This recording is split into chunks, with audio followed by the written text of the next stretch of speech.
स्वागत है आप लोगों का आपके YouTube channel crack SSC exams में। अगर अभी तक आप लोगों ने इस चैनल को नहीं किया सब्सक्राइब तो चैनल को कर लीजिए सब्सक्राइब और साथ में बेल आइकन को भी प्रेस कर दीजिए ताकि इस चैनल के अपलोड किए हुए वीडियोस का नोटिफिकेशन सबसे पहले आपको मिले। तो पिछले क्लास में हम लोगों ने Mughal empire of India start किया था और पिछले क्लास में हम लोगों ने बाबर के बारे में डिटेल में डिस्कशन किया था। आज के क्लास में हम लोग हुमायूं और शेर शाह सूरी के बारे में डिस्कशन करने वाले हैं। तो चलिए आज का क्लास स्टार्ट करते हैं। तो हुमायूं ये कब आया था सिंहासन पे? ये 1530 से 40 तक इन्होंने शासन किया था और फिर एक बार इन्होंने 1555 से 1556 तक क्या किया था? शासन किया था।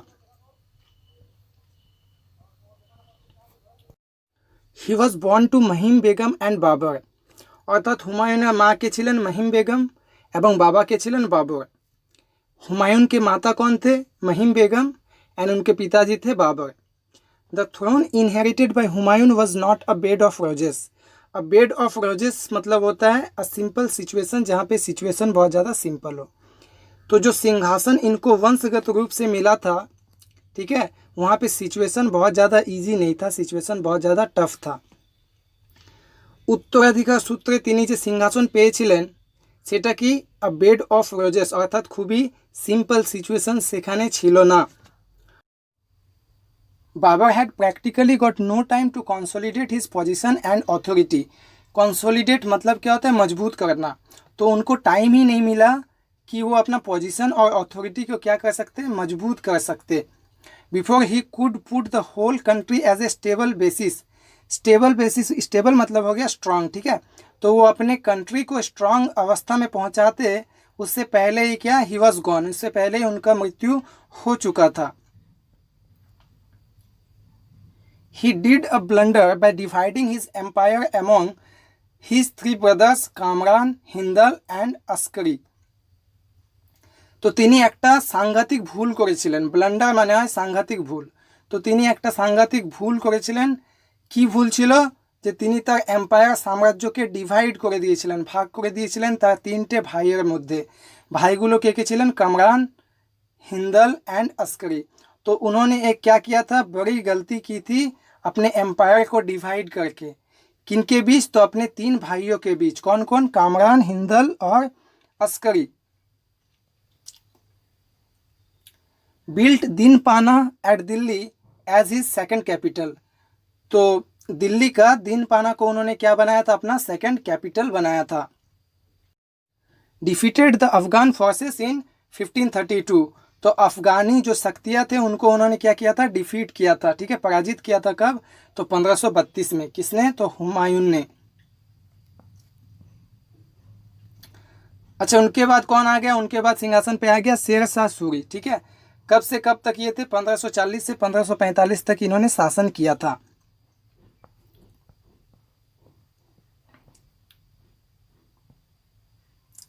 Real name was फारिद।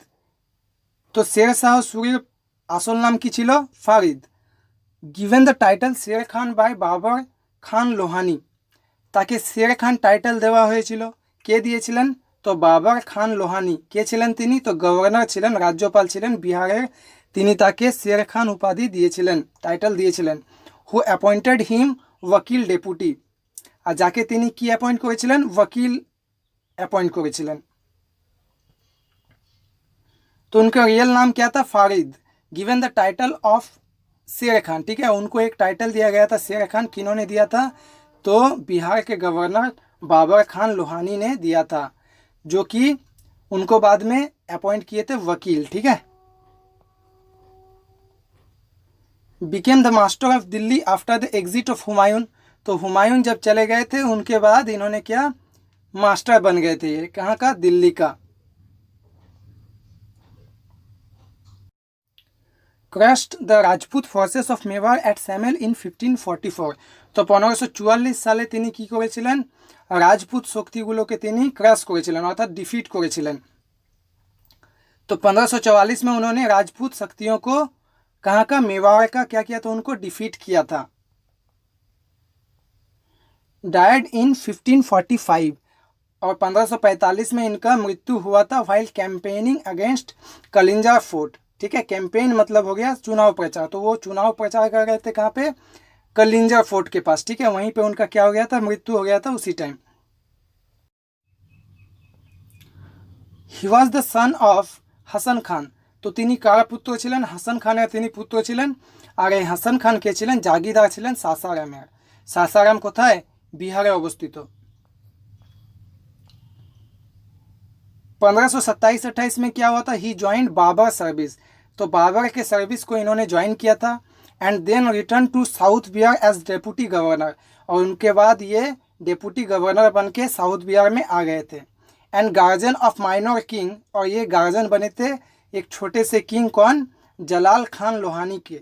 ये कौन थे, तो सन ऑफ बाबर खान लोहानी, ये बाबर खान लोहानी के सन थे।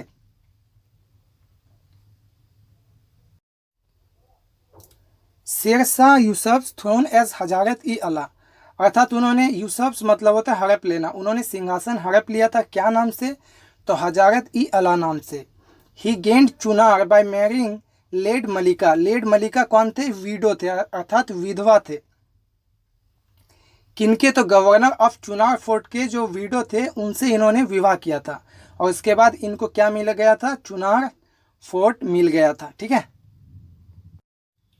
इन 1539 ही defeated Humayun in the battle of Chausa, तो बैटल ऑफ चौसा এতে তিনি কি করেছিলেন, ডিফিট করেছিলেন হুমায়ুনকে, কবে, 1539 সালে। And assume the title Sher Shah, এরপরেই তিনি শেরশাহ টাইটেল গ্রহণ করেছিলেন एज एम्पायर, सम्राट रूपे। तो 1539 में क्या हुआ था, उन्होंने डिफीट किया था हुमायून को, किस बैटल में, तो बैटल ऑफ चौसा में। उसके बाद ही इन्होंने शेरशाह टाइटल एक्सेप्ट किया था, ठीक है, ग्रहण किया था सम्राट रूप में। इन 1540 अर्थात 1540 में उन्होंने फिर हुमायून को डिफीट किया, कौन से बैटल में, battle of Kannauj. And annexed Kannauj, एनेक्स्ट मतलब होता है कब्जा करना, ठीक है। तो कन्नौज के बैटल में उन्होंने हुमायून को पराजित किया, और उसके बाद कन्नौज पे उन्होंने कब्जा कर लिया।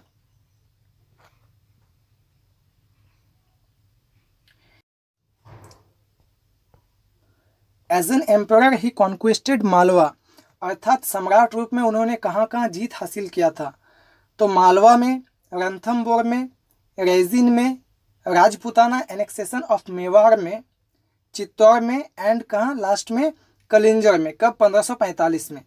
ही died in 1545 while conquesting Kalinjar, हम लोगों ने ये पहले ही डिस्कस किया कि उनका मृत्यु कब हुआ था, 1545 में, जब वो कैंपेनिंग पे थे, कहाँ, तो कलिंजर में।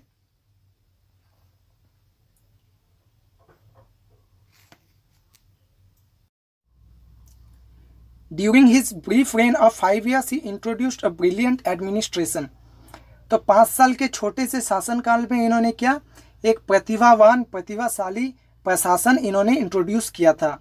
और क्या इंट्रोड्यूस किया था इन्होंने, land revenue policy and several other measures, और बहुत सारे मापदंड इन्होंने इंट्रोड्यूस किया था, किस लिए, to improve the economic conditions of his subjects, तो उनके सब्जेक्ट्स के इकोनॉमिक कंडीशंस को इम्प्रूव करने के लिए, और भी बहुत सारे उन्होंने क्या, मापदंड का इंट्रोड्यूस किया था, ठीक है।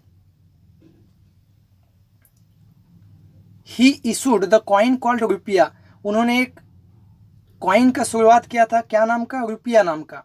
एंड फिक्स्ड स्टैंडर्ड वेट्स, और क्या उन्होंने स्टैंडर्ड वेट फिक्स किया था, और measures all over the empire, अर्थात पूरे साम्राज्य में। He also improved communications by building several highways, तो इन्होंने बहुत सारे हाईवेज का निर्माण किया था कम्युनिकेशन को इम्प्रूव करने के लिए, ठीक है, कॉन्टैक्ट को इम्प्रूव करने के लिए।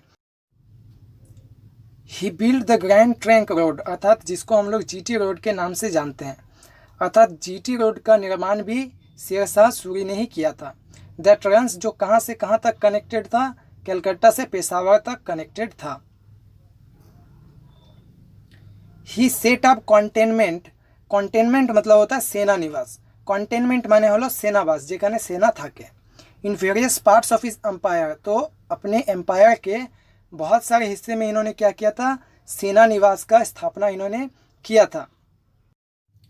ही introduced the principle of local responsibility for local crimes, तो लोकल अर्थात स्थानीय क्राइम्स को हैंडल करने के लिए उन्होंने एक सिद्धांत का इंट्रोडक्शन किया था, कौन सा? The principle of local responsibility, अर्थात स्थानीय लोगों को ही क्या रिस्पॉन्सिबिलिटी अर्थात जिम्मेदारी दिया जाता था लोकल क्राइम्स को हैंडल करने के लिए। और जिनको ये रिस्पॉन्सिबिलिटी दिया जाता था उनको क्या मुकद्दम्स कहते थे।